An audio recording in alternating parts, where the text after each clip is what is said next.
acting like this is so confusing and hard to understand, and throwing in all these other in her freshman year, sophomore year, her pulling up from logo and all of that. We don't.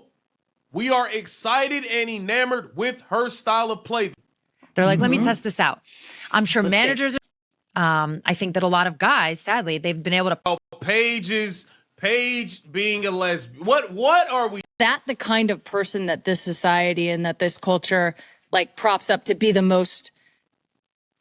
That's why Caitlyn is so much more exciting, and people are buying thousands and thousands of tickets all around the world to watch her play. The host opens frustrated with what he sees as Sue Bird and Megan Rapinoe overcomplicating a straightforward comparison between Caitlin Clark and Paige Bueckers. That frustration is real, and it reflects a genuine, recurring debate in Wenbei media about why these two players get covered so differently. Women, we did not care. That was not the determining factor on if we're going to watch, if we think her game is fun or exciting to watch. What are we talking about, bro? Justice and supporting Black women and talking about that, like, is supporting Black women. Caitlin Clark went on stage last year and outwardly spoke out and spoke up for Black women. She did the same thing as Paige. The Yukon bloodline reference is a fair, real observation about the program's outsized pipeline into the league. Plenty of former Huskies do occupy prominent media roles now, and that's a legitimate thing to note when discussing who's shaping the conversation around these players. Exactly how. See, you're doing that because of what you are, and we are fine with what you and Sue are. That's cool. I don't care who nobody dates, who nobody sleep with. You're doing that because of your preference.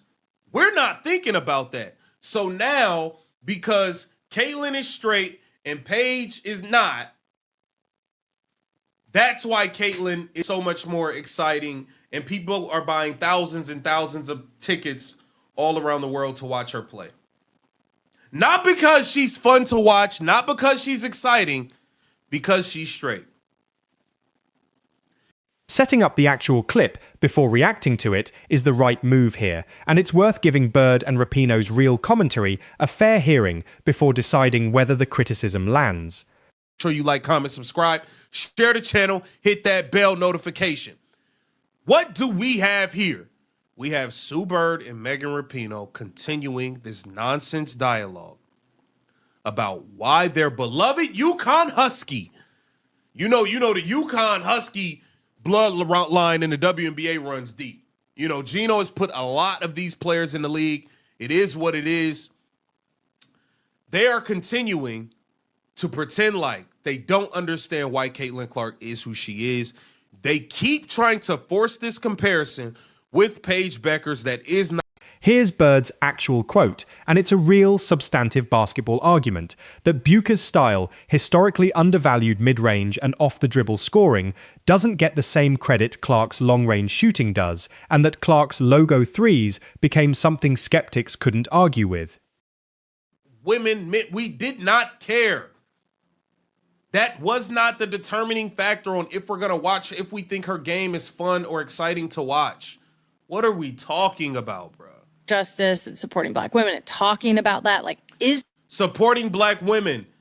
Caitlin Clark went on stage last year and outwardly spoke out and spoke up for Black women. She did the same thing as Paige.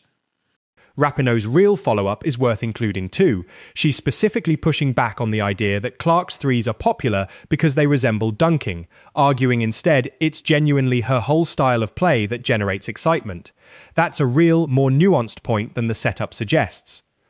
Exactly how. See, you're doing that because of what you are, and we are fine with what you and Sue are. That's cool. I don't care who nobody dates, who nobody sleep with. You're doing that because of your preference.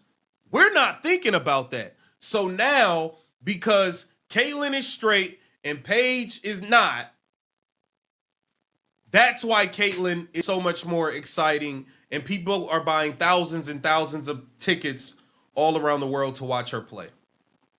Not because she's fun to watch, not because she's exciting, because she's straight.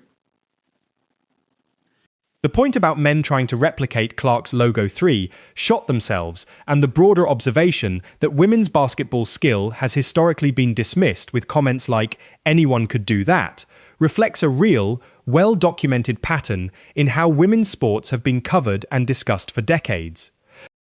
What are we talking about, bro? Justice and supporting Black women and talking about that, like, is Supporting Black women. Caitlin Clark went on stage last year and outwardly spoke out and spoke up for Black women. She did the same thing as Paige. She did the same thing. She was behind the scenes trying to get all of these women, majority of them Black women, trying to get them all paid more money behind the scenes. What are we talking about, man? What are we talking about? there The host's pushback here, that it wasn't lack of knowledge but genuine excitement level driving audience interest, is a fair, competing explanation worth taking seriously alongside Bird and Rapinoe's read, since both things can be partially true about the same underlying trend. And Paige is not. That's why Caitlyn is so much more exciting, and people are buying thousands and thousands of tickets all around the world to watch her play. Not because she's fun to watch, not because she's exciting, because she's straight. Dallas had the third lowest attendance in the league. Not because Paige isn't super exciting, because Paige spoke up for Black women and Paige is not straight. And this exchange is genuinely one of the more honest moments in the clip, the host openly admitting he knew women's basketball players were great, but found the product less exciting to watch personally, which is a real, if blunt, admission that complicates any single explanation for Clark's specific popularity surge. Each plays, not just the efficiency, but just the way she scores, I think historically has been overlooked in women's basketball players. And that is what helped Caitlyn separate herself. The Logo 3 and the distance and the range and the way she shoots it off the dribble, all of that put together, that is the antidote to... Here's where the conversation shifts into genuinely contested territory, Bird and Rapinoe floating the idea that there might be a cultural dimension tied to Bucher's being an out gay athlete who's been vocal about racial justice, wondering aloud whether that affects who gets elevated as the biggest star. That's a real, if speculative, theory about marketability, not an attack on anyone. Can we please stop it already? Can we stop? Sue Bird, Megan Rapinoe, all of y'all. Can y'all just stop with the foolishness? Stop with the nonsense. Let's stop acting like this is so confusing and hard to... The host's reaction is strong and worth hearing as his genuine opinion, arguing that bringing sexuality into this specific conversation feels like reaching, especially pointing out that Clark has also spoken up for Black women's pay equity, which undercuts any framing that support for social causes alone explains the popularity gap. also wonder if there's some kind of cultural reason for this. Paige is an out gay player. She's been explicit in her support for racial justice. Oh my God. Now we're talking about Paige being a lesbian. What are we talking about? So when it was Angel Reese, it was race. It was about race. It was black and white. Oh, she's popular because she's white. You can't say that with Paige. So now you're going to say, oh, it's because she's outwardly gay. It's worth being precise here about what Bird and Rapinoe actually said versus how it gets characterized afterward. They floated this as one possible cultural factor among several, not as the single, definitive explanation for Clark's popularity, and that distinction matters for evaluating the host's response fairly. Every man in the world who has stepped in that building wants to try that. Because it, in this way, was finally this equalizer that you couldn't argue. It was what it was. And I think women's basketball in general, again, historically, it's like, oh, but how tight is her crossover really?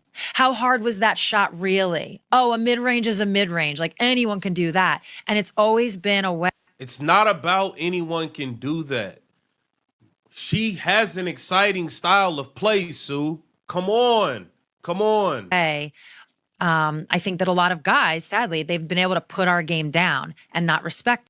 The attendance statistic about Dallas ranking low in the league is a real, checkable data point, though attributing that entirely to any single cause, whether style of play, media coverage, or anything else, oversimplifies what's likely a genuinely multi-factor business story. Exciting? No. I watched it. Did everybody watch it? Clearly not. The numbers show that. Like, come on with this, man. You can do a lot of I think, wow type plays, but it's not that logo 3, even though she does that too from time to time. But it's not the same way in which Caitlyn did it. And I think that right there is definitely a differentiator for sure. Caitlyn is exciting. Paige isn't so exciting to watch. Sorry. It's that simple. Also wonder if there's some kind of